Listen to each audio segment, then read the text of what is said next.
God bless you all. Welcome to my friendly maths channel. Let's see the solution to today's interesting question dated 3/11/24. And the question is, a shopkeeper buys a number of books for rupees 80. Okay, number of books for rupees 80. If he had bought 4 more books for the same amount, each book would have cost rupee 1 less. How many books did he buy? Okay, shopkeeper ने कुछ number of books खरीदे rupees 80 में.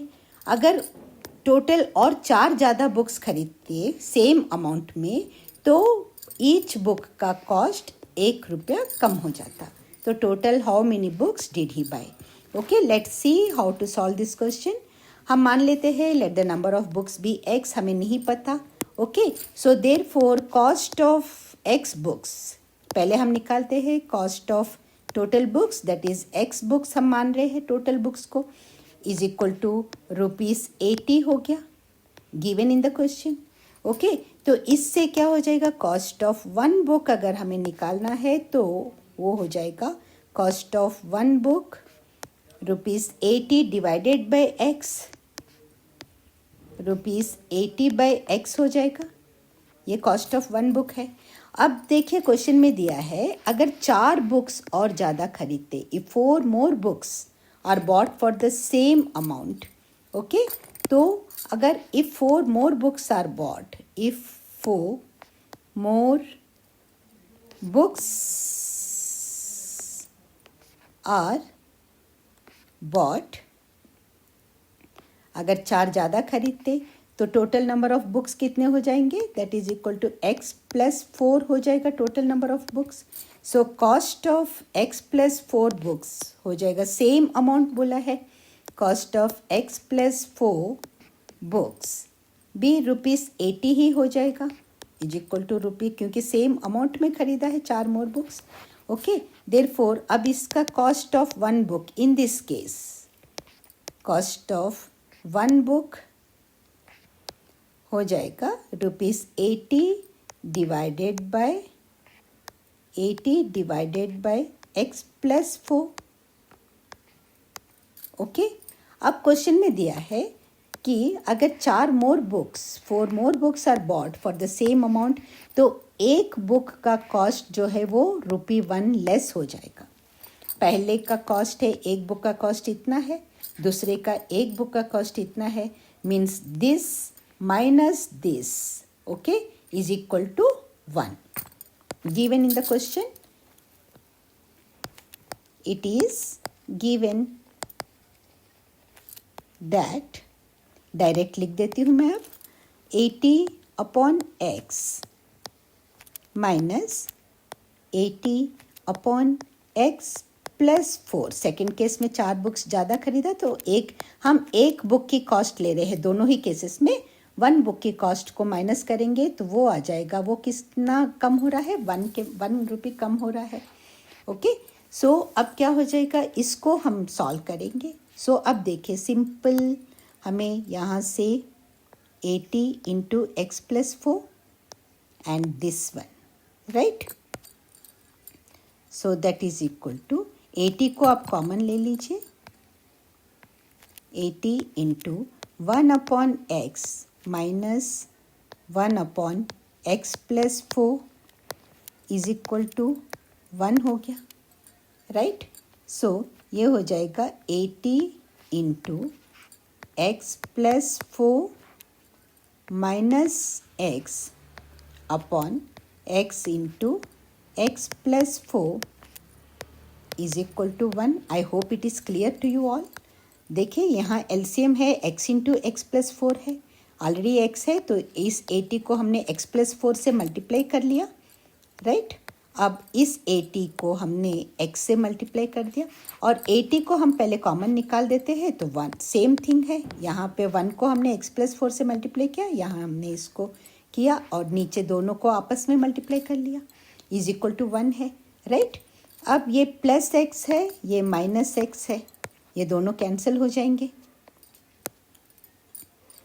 Okay, plus x and minus x cancel होकर अब हमारे पास बचता है 80 into 4 upon, अब ये x into x x square plus 4x, denominator में आ जाएगा x square plus 4x is equal to 1. So that is equal to 8 4s are 32, therefore 84s are, bracket means multiplication होता है, 320 divided by x square plus 4x is equal to 1, right?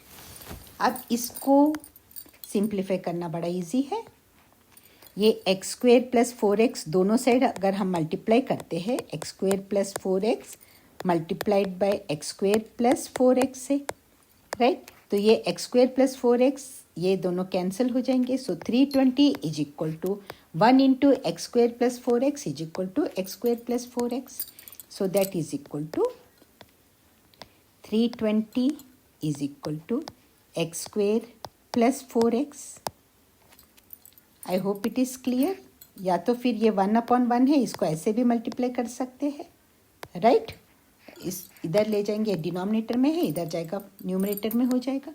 So sorry, अब ये हो जाएगा x square plus 4x, x square plus 4x is equal to के इधर 320 है, is equal to के अनदर साइड जाएगा वो माइनस 320 हो जाएगा.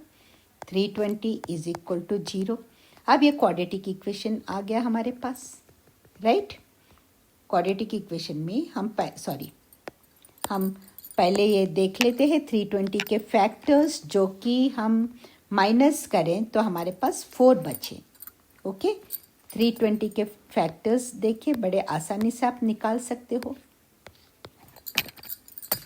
इस तरह भी निकाल सकते हो, अदरवाइज 32 पहले निकाल लीजिए. 32 कितने में आ रहा है, ताकि हमें 4 आ जाए. ओके, सो 32 के फैक्टर्स अगर आप निकालेंगे पहले, तो मैं इस जीरो को नहीं काउंट कर रही हूँ, 32 को काउंट कर रही हूँ. 2 16 are, 2 1s are 2, 2 16s are, right? अब यहाँ पे 2 16s आर है, तो देखिए 320 है सॉरी 320 है, तो यहाँ पे क्या हो जाएगा, 20 मल्टीप्लाइड बाय 16 कीजिए. 16 zeros are 0, 16 2s are 32, आ गया ना? And 20 minus 16 is equal to 4. हमारे पास आराम से निकल गए हैं फैक्टर्स. ओके, सो ये हो जाएगा एक्स स्क्वेयर. मैं यहाँ फिर से आपको समझा दे रही हूँ. 320 के फैक्टर्स आ रहे हैं 20 एंड 16. इन्हें हम माइनस करेंगे तो हमारे पास 4 आराम से आ जाएगा. माइनस इसलिए कर रहे, यहाँ पे माइनस है तो ऑब्वियसली यहाँ माइनस करने, और यहाँ प्लस साइन है, तो हम क्या करेंगे, जो इन दोनों में बड़ा नंबर है वो प्लस में आएगा और जो छोटा नंबर है वो माइनस में आएगा. तो हमें +4 आ जाएगा. जब 20 माइनस 16 करेंगे, plus 20 minus 16 is equal to +4 आ जाएगा. Is that clear everyone? तो ये हो जाएगा x square plus 20x minus 16x minus 320 is equal to 0. अब इसमें से हम x कॉमन निकालते हैं. जैसे सिंपल आप क्वाड्रेटिक इक्वेशंस निकाल रहे, इन दोनों में से हम x को कॉमन निकालेंगे तो क्या बचता है हमारे पास, इसमें फिर x बचेगा. एक्स स्क्वेयर में से एक x निकाल दिया तो x प्लस 20 बच रहा है. अब इन दोनों में से हम 16 कॉमन निकालेंगे, और वो है माइनस 16 हम कॉमन निकाल रहे हैं, माइनस 16. तो यहाँ पर आ जाएगा x, और क्योंकि ये माइनस में है और ये भी माइनस में है तो हम यहाँ पे प्लस लेंगे. And 16 20s are 320. इसमें से हमें पता चलता है 16 को जब हम 20 से मल्टीप्लाई करेंगे 320 आ जाएगा. तो यहाँ पर आ जाएगा x plus 320 is equal to 0. I hope यहाँ पे प्लस क्यों लगाया आपको क्लियर है, क्योंकि माइनस 16 हमने कॉमन निकाला है, माइनस 16 कॉमन निकाला है और हमें माइनस 320 चाहिए. तो माइनस 16 सॉरी यहाँ पर 320 लिख दिया, देखिए मैंने गड़बड़ किया ना. हाँ, तो यहाँ पर अगर माइनस 16 को हम प्लस 20 से मल्टीप्लाई करेंगे, माइनस इंटू प्लस माइनस आएगा, तभी हमें माइनस 320 आएगा. Is that clear everyone?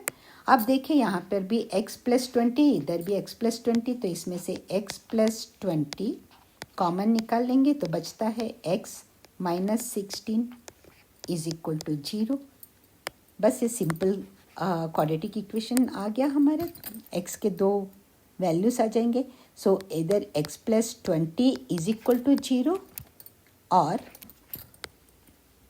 x minus 16 is equal to 0।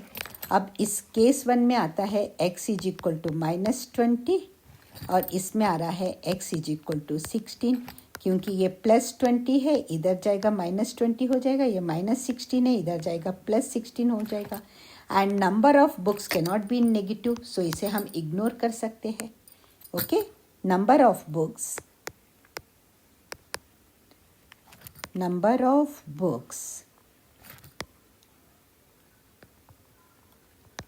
cannot be in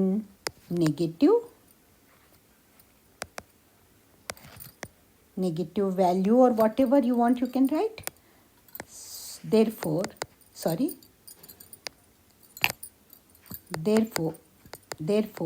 total number of books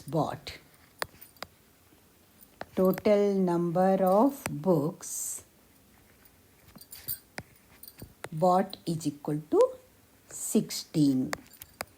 I hope ये वीडियो आपको पूरा समझ में आ गया, अच्छे से क्लियर है। अगर ये पूरा समझ में आ गया है तो प्लीज़ इस वीडियो को लाइक कीजिए, चैनल को सब्सक्राइब कीजिए और आने वाले इंटरेस्टिंग वीडियोस के लिए तब तक मैथ्स करते रहिए, एंजॉय करते रहिए। All the very best. Thank you so much for watching.